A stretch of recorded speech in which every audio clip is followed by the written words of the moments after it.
السلام علیکم ورحمۃ اللہ وبرکاتہ۔ آج ہم سورہ آل عمران کی آیت نمبر 190 سے 195 تک پڑھیں گے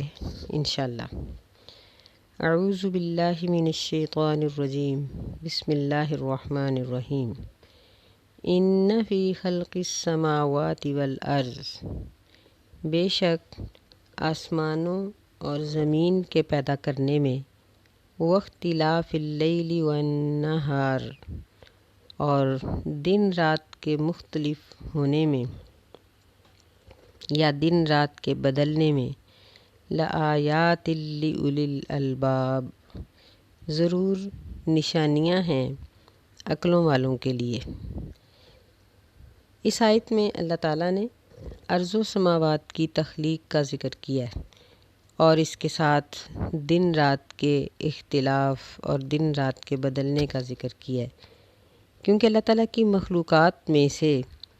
یہ دو مخلوقات بہت بڑی ہیں، آسمانوں کی تخلیق اور زمین کی تخلیق۔ اور یہ ایسی دو بڑی مخلوقات ہیں کہ جن کے بارے میں مشرک بھی اس بات کو تسلیم کرتے ہیں کہ یہ اللہ ہی کی تخلیق ہیں، اللہ کے سوا ان کو کوئی پیدا نہیں کر سکتا۔ یہ آیات جو سورہ آل عمران کی آخری رکوع کی ہیں، ان کی بہت فضیلت ہے۔ نبی علیہ الصلوۃ والسلام تہجد کے وقت اٹھتے تو آنکھ کھلتے ہی اپنے بستر پر بیٹھ کر آسمان کی طرف دیکھ کر یہ آیات پڑھتے، اور پھر اٹھ کر آپ کلی کرتے، وضو کرتے، باقی سارے کام بعد میں کیا کرتے تھے۔ دیکھیں کہ آج کی میڈیکل سائنس یہ کہتی ہے کہ سوئے ہوئے شخص کو آنکھ کھلتے ہی فوراً اٹھ کر کھڑے نہیں ہو جانا چاہیے، کیونکہ فوراً کھڑا ہوگا تو ممکن ہے کہ خون کا دورہ اس کے دماغ تک نہ پہنچے اور وہ گر جائے، اور گرنے کی وجہ سے اس کو بعض دفعہ ایسی چوٹ بھی لگ سکتی ہے کہ وہ جان کی بازی ہار سکتا ہے۔ سبحان اللہ۔ نبی صلی اللہ علیہ وسلم جنہوں نے حکیم الامت کا لقب پایا، تو کیا حکمت تھی ان کی، اللہ تعالیٰ نے آپ کو کیا دانائی دے رکھی تھی کہ آپ جب رات کو اٹھتے تو بستر پر بیٹھ کر یہ آیات پڑھتے پھر اٹھتے۔ سبحان اللہ۔ اس سے ہمیں ایک بات اور بھی معلوم ہوتی ہے، وہ یہ ہے کہ اگر ایک شخص سویا ہے اور باوضو سویا ہے تو وہ رات کے کسی بھی حصے میں اٹھ کر قرآن پڑھ سکتا ہے، خاص طور پر زبانی پڑھ سکتا ہے، اس میں کوئی حرج کی بات نہیں ہے۔ یعنی جو لوگ یہ شرط عائد کرتے ہیں کہ وضو کے بغیر قرآن نہیں پڑھا جا سکتا، ان کی بات کی اس حدیث سے نفی ہو جاتی ہے، کیونکہ نبی صلی اللہ علیہ وسلم جب سو کر اٹھتے تھے تو ان آیات کو پڑھتے تھے، اور یہ تقریباً 10 آیات ہیں جن کی تلاوت فرماتے، اور بعض روایات کے مطابق سورت کے آخر تک پڑھتے، اور بعض احادیث کے مطابق یہ ہے کہ آپ فاستجاب سے پہلے تک پڑھتے تھے۔ دونوں روایتیں آتی ہیں، تو اس سے معلوم ہوا کہ قرآن مجید کسی بھی حالت میں پڑھا جا سکتا ہے، کیونکہ جب انسان سو کے اٹھتا ہے تو وہ جنابت سے بھی ہو سکتا ہے اور صاف بھی ہو سکتا ہے، تو ان کا پڑھنا باعث برکت ہے اور باعث اجر و ثواب ہے۔ اللہ تعالیٰ نے اس میں ان لوگوں کے لیے نشانیاں ذکر کی ہیں جو اولو الالباب ہیں۔ الباب کا لفظ یہ لبہ کی جمع ہے، جس کا معنی ہوتا ہے خالص عقل، تو جمع ہونے کے لحاظ سے اس کا ترجمہ ہوگا کہ عقلوں والوں کے لیے، یعنی جن کو اللہ تعالیٰ نے عقلیں عطا کر رکھی ہیں، یعنی ہر چیز کی سمجھ، کہ وہ دین کو بھی سمجھتے ہیں، شریعت کو بھی سمجھتے ہیں، اللہ تعالیٰ کی تخلیقات پر بھی غور کرتے ہیں، حقوق اللہ بھی ادا کرتے ہیں، حقوق العباد بھی ادا کرتے ہیں، تو ان کے لیے اس چیز میں بہت سی نشانیاں ہیں کہ اللہ نے ارض و سماوات کو جو پیدا کیا ہے اس کا مقصد کیا ہے، اور یہ اتنی بڑی مخلوق ہے کہ اس مخلوق کو سمجھنے کے لیے بے شمار علوم اور بے شمار فنون ایجاد ہوئے۔ کہیں علم جغرافیہ ہے، کہیں جغرافیہ طبی ہے، کہیں جیالوجی پڑھی جا رہی ہے، کہیں میٹرالوجی ہے، آرکیالوجی اور پتہ نہیں کون کون سے فنون ہیں جو اس زمین کے نظام کو سمجھنے کے لیے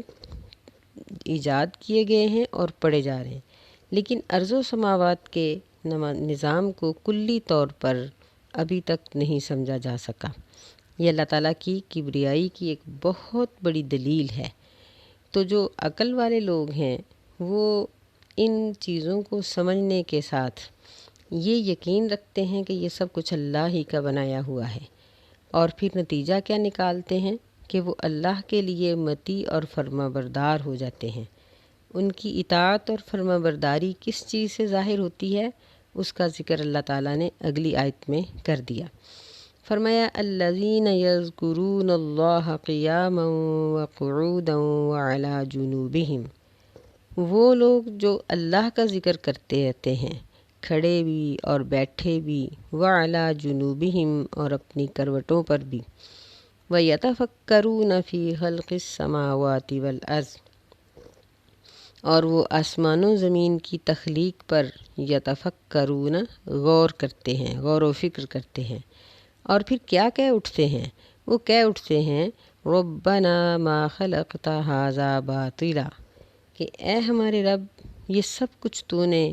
نہیں پیدا کیا باطل طور پر، یعنی باطل کاموں کے لیے فضول بے مقصد پیدا نہیں کیا۔ سبحانک، اے اللہ تو ہر عیب سے پاک ہے، فقنا عذاب النار، بس ہمیں آگ کے عذاب سے بچا لے۔ اللہ تعالیٰ نے سورہ بقرہ میں اس بات کا تذکرہ کیا ہے کہ تمہاری تخلیق کا مقصد کیا ہے۔ فرمایا کہ ہم نے انسان کو اس لیے پیدا کیا کہ وہ اپنے رب کی عبادت کرے، اور صرف انسان کو نہیں، انسان کے والدین کو بھی ساتھ بنایا، یعنی اس کی پرورش، اس کی نگہداشت کا انتظام بھی اللہ تعالیٰ نے کیا۔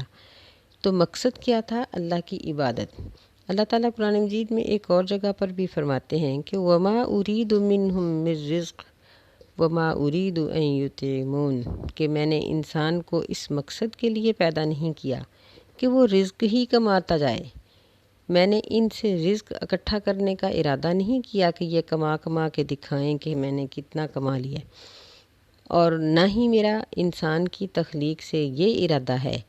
کہ وہ مجھے کھانا کھلائیں، میری ضروریات کو پورا کریں، کیونکہ اللہ کہتے ہیں کہ میں تو ضروریات سے، کھانے پینے سے مبرہ ہوں۔ تو مقصد یہ ہے کہ دنیا کی زندگی یہ کمانے اور کھانے کے لیے نہیں ہے، جبکہ ہم نے ایسے ہی سمجھ لیا۔ مرد پیسہ کمانے والی مشین بنے ہوئے ہیں، صبح جاتے ہیں شام تک کماتے ہیں، اور عورتیں خرچ کرنے والی، وہ بے جا خرچ کرتی ہیں، اتنا خرچ کرتی ہیں کہ مردوں کو مزید محنت کرنی پڑتی ہے، حتیٰ کہ وہ نماز تک کی پرواہ نہیں کرتے۔ تو ان کے اس گناہ میں وہ عورتیں بھی شامل ہیں جو بغیر سوچے سمجھے اتنا خرچ کرتی ہیں کہ مردوں کے لیے زندگی مشکل ہو جاتی ہے۔ جبکہ ہم دیکھتے ہیں کہ سلف صالحین کی یہ عادت مبارک تھی کہ وہ لوگ صبح سے دکان پر اپنے کاروبار پر جاتے، تو جب دیکھتے کہ اتنا سا ہم نے کما لیا ہے جس سے ہمارا ایک دن گزر سکتا ہے، کھانے پینے کی اور ضروریات کی چیزیں ہم اس سے لے سکتے ہیں، تو وہ اپنی دکانوں کو بند کر دیا کرتے تھے، باقی وقت عبادت میں لگا لیتے تھے۔ میرا خیال ہے کہ ہمیں یہ بات سن کر بہت حیرت ہوگی کہ یعنی سوچیں کہ اگر ایک شخص کا بجٹ ظہر تک کمانے سے پورا ہو گیا ہے تو وہ اپنی دکان کو بند کر کے باقی وقت عبادت میں لگا دیتا تھا۔ اگر کسی کا بجٹ عصر تک کمانے سے پورا ہوتا تو وہ عصر تک کما لیتا، کسی کا مغرب تک کمانے سے پورا ہوتا تو وہ اتنی دیر تک اپنی دکان یا اپنے کاروبار میں مصروف ہو جاتا۔ یہ اللہ تعالیٰ اس آیت میں ہمیں بتا رہے ہیں اور اس چیز کی دعوت دے رہے ہیں کہ اللہ کے عقل مند بندے وہ ہیں جو اللہ کا ذکر کرتے ہیں، کھڑے بھی، بیٹھے بھی، پہلوؤں پر بھی۔ تو یہ اللہ کا ذکر کھڑے بیٹھے اور ہر کروٹ پر کرنا ایک تو وہی ذکر ہے جو ہم اپنی زبان سے کرتے ہیں۔ نبی علیہ الصلاۃ والسلام سے پوچھا گیا کہ نجات کس چیز میں ہے، تو آپ نے فرمایا کہ تم اپنی زبان کو اللہ کے ذکر سے تر رکھو، یعنی جہاں بھی بیٹھو اللہ کا ذکر کرتے رہو۔ پھر اذکار ایسے بھی ہیں کہ جن سے انسان کے ہونٹ بھی نہیں ہلتے، صرف زبان ہلتی ہے، ذکر بھی ہو جاتا ہے اور بندہ دوسرے کی نظر سے بھی بچ جاتا ہے اور ہونٹوں کی تھکاوٹ سے بھی بچ جاتا ہے۔ مثلا لا الہ الا اللہ، لا حول ولا قوت الا باللہ، اس میں بھی ہونٹ بہت کم استعمال ہوتے ہیں۔ اسی طرح اور بھی بے شمار ذکر بندہ کر سکتا ہے۔ ایک تو معنی اس کا یہی ہے کہ جہاں بیٹھو، وہ ایک پنجابی کا مقولہ ہے نا کہ ہتھ یار ولے دل کار ولے، کہ ہاتھ کار ولے دل یار ولے،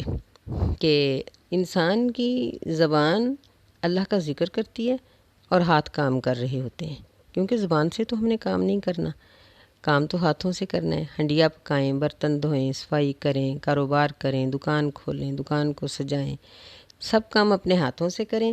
اور زبان سے ذکر کریں۔ جب گاہک آ جائے تو اس سے بات کر لیں، جب وہ چلا جائے تو پھر زبان سے ذکر شروع کر دیں۔ ایک تو اس کا یہ مطلب ہے۔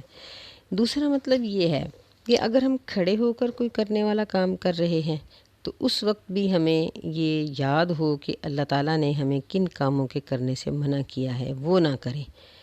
یا بیٹھے کام کر رہے ہیں، یا بعض کام ایسے ہیں جو ہم لیٹ کر رہے ہیں، تو ہر حالت میں ہمیں اللہ کی رضا یاد ہو۔ ہمارا لیٹنا، اٹھنا، بیٹھنا، کاروبار کرنا، آنا جانا، گھر ہو یا دکانداری ہو، رشتہ داری کا مسئلہ ہو یا عوام کے ساتھ کوئی معاملہ ہو، اللہ تعالیٰ کے احکامات ہمیں بھولنے نہ پائیں۔ ہم ہر حالت میں وہ کام کریں جن کاموں کے کرنے کا ہمیں اللہ نے حکم دیا ہے، اور ان کاموں سے ہم ہر صورت بچے رہیں جن سے ہمیں منع کیا ہے، چاہے شادی کا موقع ہو، چاہے کوئی بہت شدید قسم کے غم اور تکلیف کا موقع ہو۔ بعض لوگ عام حالات میں تو نیکی کرتے ہیں، لیکن خدا نخواستہ کوئی بیماری ایسی آ جائے جو ٹھیک نہیں ہو رہی تو اس وقت ٹونے ٹوٹکوں کی طرف چل پڑتے ہیں، جس سے ایمان ضائع ہو جاتا ہے۔ بعض لوگ مال کی کمی کی وجہ سے ایسے اعمال کر بیٹھتے ہیں یا ایسا پیسہ لے لیتے ہیں جو حرام ہے، اور وہ اللہ تعالیٰ کی عبادت سے نکل جاتے ہیں۔ تو اللہ ہمیں اس آیت میں یہ دعوت دے رہا ہے کہ ہر حال میں اللہ کو یاد رکھنے والے اللہ کے نیک اور اللہ کے عقل مند بندے ہیں، جو چلتے پھرتے یہ دیکھتے ہیں اور یہ تصور رکھتے ہیں کہ یہ سب کچھ باطل نہیں بنا ہوا، بلکہ اس کے خالق نے ہمیں اپنی عبادت کے لیے اگر پیدا کیا ہے تو وہ ہم سے حساب بھی لے گا، حساب سے ہم نہیں بچ سکتے۔ اور جب وہ اللہ کی عظمت اور بڑائی کو ذکر کرتے ہیں تو بے اختیار کہہ اٹھتے ہیں کہ اے اللہ ہمیں آگ کے عذاب سے بچا لے۔ ربنا انک من تدخل النار فقد اخزیتہ، اے ہمارے رب، بے شک تو نے جس کو آگ میں داخل کر دیا، فقد اخزیتہ، پس تحقیق تو نے اس کو ذلیل کر دیا۔ وما للظالمین من انصار، اور نہیں ہے ظالموں کے لیے کوئی بھی مددگار، مدد کرنے والا۔ یعنی ان کا یہ تصور ہے کہ جہنم میں جانا جہاں تکلیف دہ ہے وہاں ذلت اور رسوائی کا بھی سبب ہے، کیونکہ جس طرح ہم دنیا میں اپنے عزیزوں سے، اپنے دوستوں سے شرماتے ہیں اور اپنی عزت کا خیال رکھتے ہیں، یہ چیز قیامت کے دن دنیا کی نسبت بہت زیادہ ہوگی۔ وہاں کی شرمندگی دنیا کی شرمندگی سے بہت زیادہ ہوگی، وہاں کی رسوائی، وہاں کی تکلیف دنیا کی تکلیف سے بہت زیادہ ہوگی۔ اس لیے وہ یہ بات بھی ساتھ ہی کہتے ہیں کہ اے ہمارے رب، انک من تدخل النار، جس کو تو جہنم میں داخل کر دے، یعنی جو تیرے نزدیک جہنم کے قابل ہو گیا وہ تو ذلیل اور رسوا ہو گیا، اور ظالموں کے لیے کوئی مددگار نہیں۔ یعنی اس کا مطلب یہ ہے کہ اللہ تعالیٰ ظلم کرنے والوں کے سوا کسی اور کو جہنم میں نہیں پھینکے گا۔ اور ظلم کیا ہے؟ سب سے بڑا ظلم شرک ہے، اور جتنے بھی گناہ ہیں یہ سارے ہی ظلم کہلاتے ہیں۔ پھر وہ یہ کہتے ہیں ربنا اننا سمعنا منادیا ینادی للایمان، اے ہمارے رب، بے شک ہم نے سنا منادین، ایک اعلان کرنے والے کو جو اعلان کر رہا تھا ایمان کے لیے، ان آمنوا بربکم فآمنا، یہ کہ تم اپنے رب پر ایمان لے آؤ، پس ہم ایمان لے آئے۔ یعنی ایک منادی کرنے والے، منادی کون ہے؟ یہ خود رسول اللہ صلی اللہ علیہ وسلم ہیں، جنہوں نے دنیا میں یہ اعلان کیا کہ قولوا لا الہ الا اللہ تملک العرب والعجم، کہ لوگوں لا الہ الا اللہ پڑھو، عرب و عجم کے مالک بن جاؤ گے، اللہ تعالیٰ تمہیں وسعت عطا کر دے گا۔ تو وہ عقلوں والے کہتے ہیں کہ ہم نے اس منادی کی آواز کو سن کر ایمان کو قبول کر لیا، جو کہہ رہا تھا کہ تم اپنے رب پر ایمان لاؤ۔ رب کیا ہے؟ پالنے والا۔ کیسے پالنے والا؟ کہ جب ہم دنیا پر نہیں آئے تھے تو اس نے ہماری روح کو پالا، جب ہم دنیا پر آ گئے تو مع جسم اس نے ہمیں پال دیا، اور ہم کھاتے پیتے ہیں، اٹھتے بیٹھتے ہیں، ہمیں یہ وجود بخشا کہ ہم ایک چھوٹے سے بچے، ناتواں بچے سے ایک بالغ باشعور انسان بن گئے۔ پھر جب انسان مر کے مٹی ہو جاتا ہے تو وہ انسان کے جسم کے ہونے والے ذرات کو بھی پالتا ہے، ان کو سنبھالتا ہے، اور انہی ذرات کو جوڑ کر قیامت کے دن اسی جسم کو پیدا کر کے اس کو جزا یا سزا کے قابل بنا دے گا۔ اس لیے عقل والے کہتے ہیں کہ اے ہمارے رب، یعنی اے ہمارے پالنے والے، وہ اللہ تعالیٰ کی صفت ربوبیت کا تذکرہ کرتے ہیں، اور پھر کہتے ہیں کہ ربنا فاغفر لنا ذنوبنا، اے ہمارے رب بس ہمیں بخش دے ہمارے گناہ۔ ذنوب یہ ذنب کی جمع ہے کہ ہمارے گناہ معاف کر دے، ہمیں بخش دے۔ وکفر عنا سیئاتنا، کفر دور کر دے ہم سے، اتار دے ہم سے، سیئاتنا یہ سیئتن کی جمع ہے کہ ہماری برائیاں، یعنی ہمیں گناہوں سے پاک کر دے۔ وتوفنا مع الابرار، اور ہمیں فوت کر نیک لوگوں کے ساتھ، یعنی نیک لوگوں کی طرح کی زندگی عطا فرما اور انہی کی طرح کی موت عطا فرما، اور قیامت کے دن جب لوگ ٹولیوں میں بانٹ دیے جائیں گے تو ہمیں نیک لوگوں کی ٹولی میں شامل کر دینا۔ ربنا وآتنا ما وعدتنا علی رسلک، اے ہمارے رب اور ہمیں دے دے ما وعدتنا جو تو نے ہم سے وعدہ کیا تھا، علی رسلک اپنے رسولوں کے ذریعے، ان کی زبان پر، یعنی وہ اجر و ثواب، وہ جنت کی تمام نعمتیں جن کا ذکر ہمیں نبی صلی اللہ علیہ وسلم نے قرآن کی صورت میں یا حدیث کی صورت میں ہمیں سنایا، وہ ہمیں عطا کر۔ ولا تخزنا یوم القیامہ، اور ہمیں قیامت کے دن ذلت اور رسوائی سے بچا لینا۔ انک لا تخلف المیعاد، بے شک تو نہیں ہے اپنے وعدے کو خلاف کرنے والا، یعنی تو اپنے وعدے کو خلاف نہیں کرتا۔ یعنی اللہ تعالیٰ کی یہاں یہ صفت بیان کی گئی ہے کہ اللہ اپنے وعدے کو پورا کرتا ہے۔ اللہ کو وہی لوگ پسند ہیں جو عہد پورا کرتے ہیں، اور یہ صفت 100% اللہ میں پائی جاتی ہے کہ اللہ تعالیٰ کسی سے کیا ہوا بھی وعدہ خلاف نہیں کرتے۔ ان آیات میں اللہ تعالیٰ کو 5 دفعہ ربنا کہہ کر پکارا گیا ہے، اور یہ دعا اللہ تعالیٰ نے ہمیں سکھائی ہے کہ ہم ان لفظوں میں تہجد کے وقت کے علاوہ بھی کسی بھی وقت میں ان آیات کو پڑھ کر اپنے لیے دعا کر سکتے ہیں، اور ان آیات کو سورہ فاتحہ کے بعد نماز میں بھی پڑھا جا سکتا ہے۔ یہ بڑی عظیم آیات ہیں، یہ انسان کی عاجزی اور انکساری جو اللہ تعالیٰ نے ان آیات میں بیان کی ہے کہ کس طرح بندہ اپنے رب کو بار بار اے میرے رب، اے ہمارے رب کہہ کر پکارتا ہے، تو پھر اللہ تعالیٰ اس کا جواب دیتے ہیں۔ فرمایا فاستجاب لهم ربهم انی لا اضیع عمل عامل منکم من ذکر او انثی، پس قبول کر لیا ان کے لیے ان کے رب نے، یعنی ان کی دعا کو، کہ انی لا اضیع، کہ بے شک میں نہیں ضائع کرتا، عمل عامل کسی عمل کرنے والے کا تم میں سے، من ذکر او انثی مرد ہو یا عورت،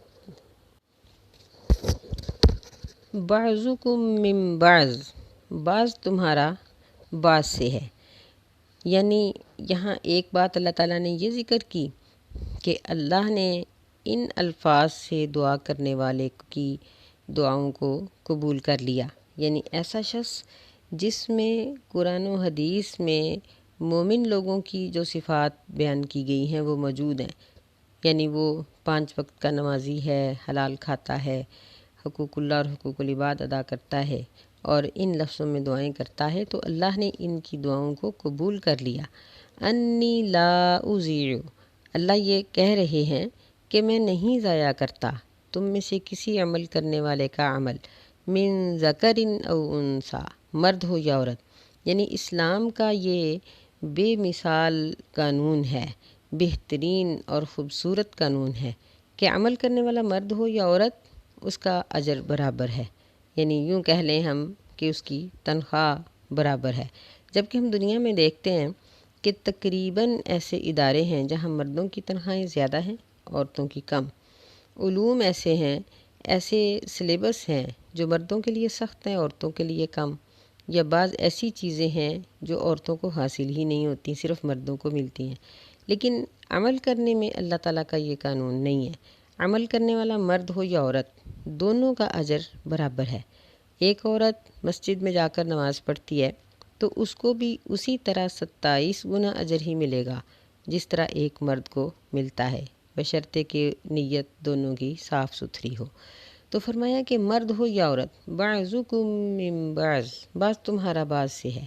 یعنی ہر مرد کی ماں عورت ہی ہوتی ہے اور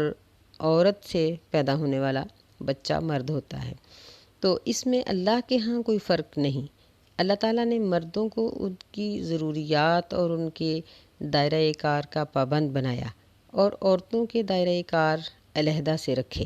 لیکن نیکی کرنے میں دونوں کا اجر برابر ہے۔ اس میں اسلام اور غیر اسلام کا واضح فرق نظر آتا ہے کہ غیر اسلامی مذاہب میں بہت سی ایسی عبادات ہیں کہ بلکہ عورت عبادت کر ہی نہیں سکتی، صرف مرد کو اجازت ہے کہ وہ کر سکتا ہے، جبکہ اسلام نے ایسا نہیں کہا۔ آگے فرمایا فالذین ہاجروا واخرجوا من دیارہم واوذوا فی سبیلی وقاتلوا وقتلوا، پس وہ لوگ جنہوں نے ہجرت کی، واخرجوا، اور وہ نکال دیے گئے اپنے گھروں سے، واوذوا فی سبیلی، اور ان کو تکلیفیں دی گئیں میری راہ میں، وقاتلوا، اور انہوں نے جنگ لڑی، وقتلوا، اور وہ شہید کر دیے گئے، لَأُكَفِّرَنَّ عَنْهُمْ سَيِّئَاتِهِمْ، ضرور میں دور کر دوں گا ان سے ان کی برائیاں، وَلَأُدْخِلَنَّهُمْ جَنَّاتٍ تَجْرِي مِن تَحْتِهَا الْأَنْهَارُ، اور میں ضرور یعنی لازمی بات ہے کہ میں ان کو داخل کروں گا ایسے باغات میں جن کے نیچے سے نہریں چلتی ہیں، ثوابا من عند اللہ، یہ ثواب ہے اللہ تعالیٰ کی طرف سے، واللہ عندہ حسن الثواب، اور اللہ تعالیٰ کے پاس بہت ہی اچھا ثواب ہے۔ یہاں اللہ نے عام اور تمام مسلمانوں کی دعاؤں کی قبولیت کا ذکر کرنے کے بعد وہ خاص لوگ ذکر کیے ہیں جو عام لوگوں سے ہٹ کر دین پر محنت کرتے ہیں، جن میں سر فہرست وہ لوگ ہیں ہاجرو، ہجرت کرنے والے۔ ہجرت 2 طرح کی ہوتی ہے، ایک ہجرت ہے کہ اسلام کی خاطر اپنا گھر بار، اپنا شہر، اپنا ملک یا اپنا محلہ، اپنی گلی چھوڑ دینا، کسی ایسی جگہ پر چلے جانا جہاں دین پر عمل کرنا آسان ہو، یہ ہے ہجرت عرضی، یعنی زمین کی ہجرت۔ ایک یہ ہے کہ انسان اپنی بری عادتوں کو چھوڑ دے، نبی علیہ السلام نے فرمایا کہ مہاجر وہ شخص ہے جو گناہوں کو چھوڑ دیتا ہے۔ یہ ہجرت ہم سب کر سکتے ہیں کہ ہم اپنے گناہوں کو چھوڑ کر نیکی شروع کر دیں، یعنی ایک گناہ اس طرح سے چھوڑیں کہ اس کی جگہ پر نیکی لے آئیں، مثلا جھوٹ کو چھوڑ کر سچ بولنا شروع کر دیں۔ اسی طرح اگر کوئی شخص رات کو فلم یا ڈرامہ دیکھ کے سوتا ہے یا گانا سنتا ہے تو وہ اس کی جگہ پر تلاوت سننا شروع کر دے، کوئی اسلامی پروگرام دیکھ لے، کسی اسلامی اسکالر کا وہ کوئی درس سن لے، تو اس طرح وہ اپنی برائی کو نیکی سے بدل دے، تو ایسے لوگوں کو اللہ تعالیٰ خاص طور پر قبول کرتے ہیں۔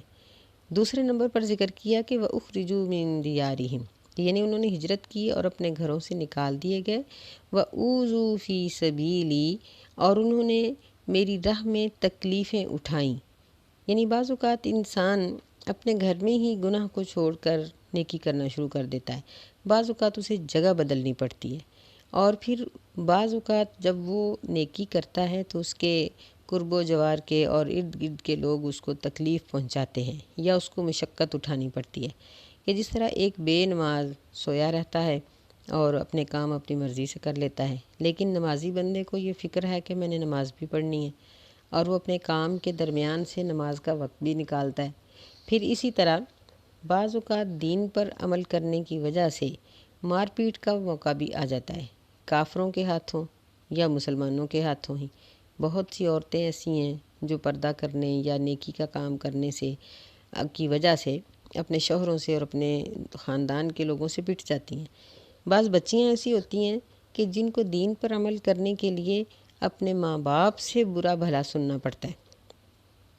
تو اللہ کی راہ میں تکلیف اٹھانا، چھوٹی سی ہو یا بڑی، تان و تشنیع ہو یا مار پیٹ ہو، یہ اجر سے خالی نہیں۔ وَقَاتَلُوا وَقُتِلُوا،